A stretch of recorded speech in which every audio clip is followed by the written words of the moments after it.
Once again, welcome to our discussion on the Parsha. This week is the second week of the 7 consolation Haftorahs, but the Sedra is what I'm going to focus on today.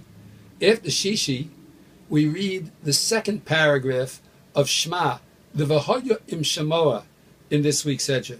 This paragraph of V'hoya im Shemoah is known as Schar v'onesh, reward and punishment, because it says, V'hoya im Shemoah tishm'u, if you will listen, fine, then you'll get A, B, C rewards. And if you won't, God forbid, then there will be A, B, C punishments.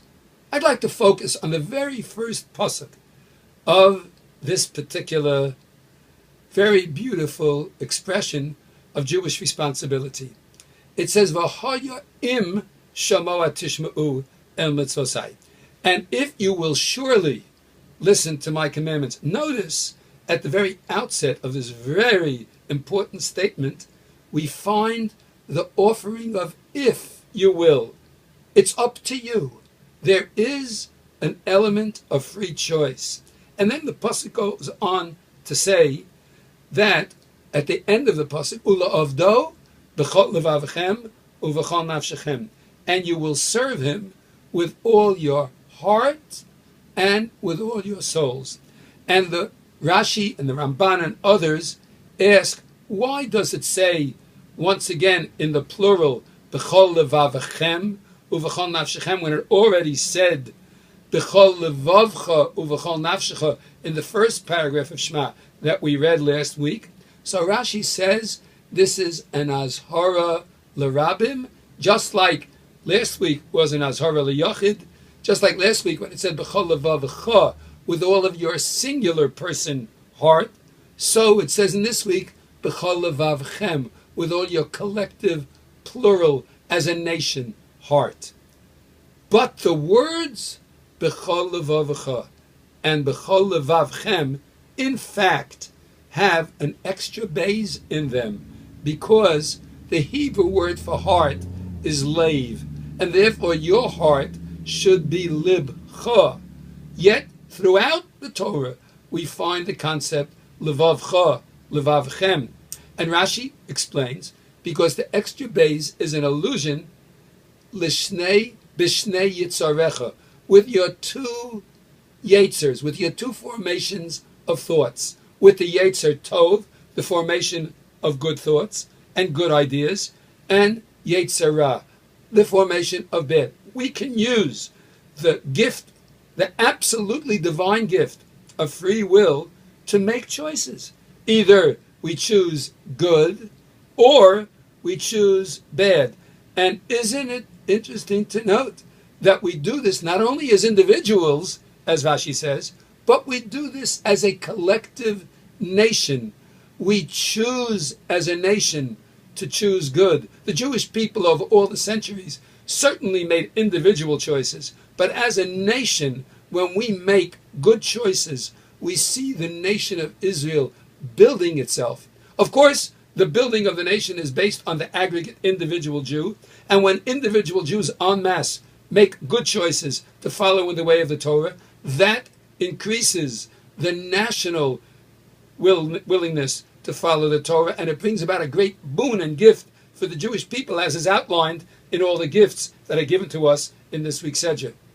But it's also telling us that if, God forbid, someone chooses bad, the greatest gift of all can ultimately be lost in our lives.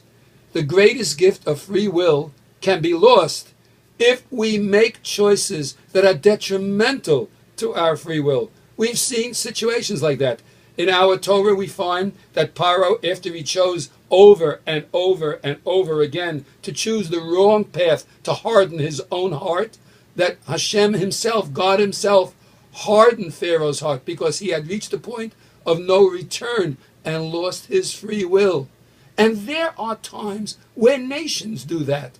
I wonder sometimes about the continued rocket fire that comes from a group of obvious terrorists and evil people who are constantly suffering the brunt of the force of the need of the state of Israel to fight back the Jewish people's fighting back, and it's causing untold harm and trouble and pain for them, but they keep doing it. And you wonder, have these people lost their minds? Have they forgotten what punishment is? No, they lost their free will. They don't seem to have any will to do good. Their willingness to do good has been so covered over with the continued evil, it's almost as if they cannot choose good. Would we ever want to fall into such a trap, not to choose to do good? And perhaps this is just a test for us to always turn to try to do good.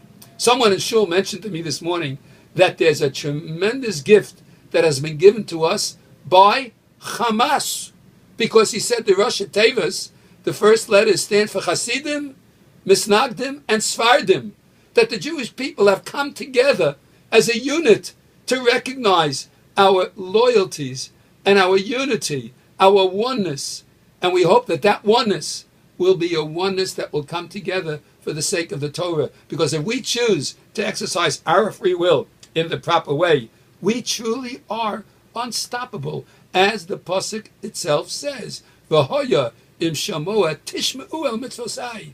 Then, and you will serve me with all your hearts and with all your souls. I will give you the rain in its time, and there will be produce, and you will eat from the fields, and you will be satisfied.